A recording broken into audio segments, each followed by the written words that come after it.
Hi again, everyone. It's Cindy.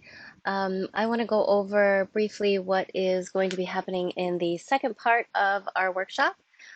So for the first part, you guys looked at some of the professional books that we found that have to do with online teaching, and I went through and read your comments and the quotes that you pulled out, and some really, really great thoughts and ideas going on there. If you haven't had a chance to look at some of the things your colleagues have written yet, please do so. There's some wonderful ideas, wonderful thinking for all of us to have takeaways um, from the quotes and things that were shared.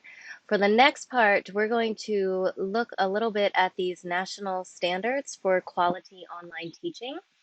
And it is actually the second thing that is listed under this topic. The first thing is where this video is going to be posted. So you're already watching that. You don't have to worry about that. It's this second material here under the National Standards for Quality Online Teaching section.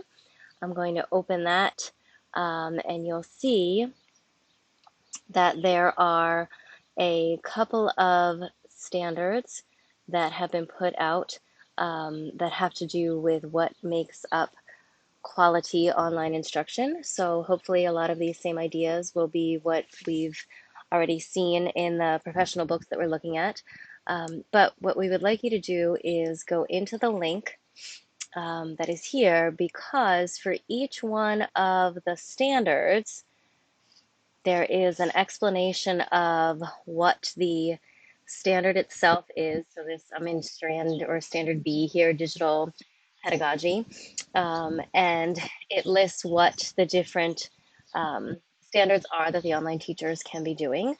But when we scroll down a little bit further, you'll see for each one of these standards, there is more details in the explanation of what the standard itself is referring to.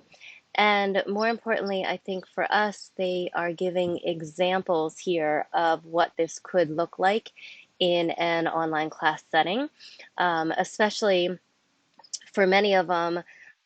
It gives in the examples virtual only examples, and also some examples in a blended hybrid type setting, which is what our district is looking to have both options for our students this coming year, as of right now anyway, to be either virtual only or in a blended type setting. So as I scroll through some of these here in Standard B, again, you'll see in the examples there are blended as well as online only ideas.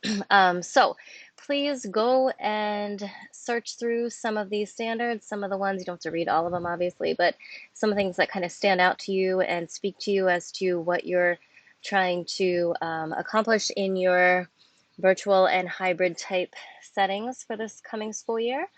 And then if you would go back into the topic that we have here for the national standards, the third thing listed under that topic is a form that we're asking you to please complete after looking at these. And there's just some simple questions here. What do you feel went well while our buildings were closed from March to June last year?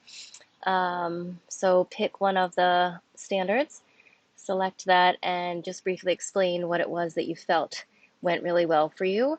And also, what technology did you use to help to successfully implement that standard? And then, is there another one that you were hoping to try out or to use in either a different way, or hoping to approach successfully with your students this coming year?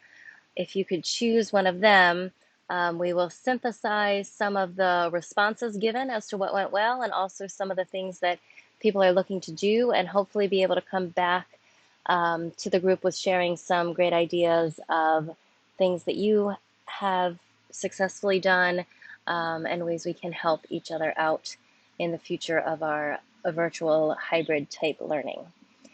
As always, please reach out via email to either Heather Vaughn or myself if you have any questions or need further clarification or help with anything. Thank you.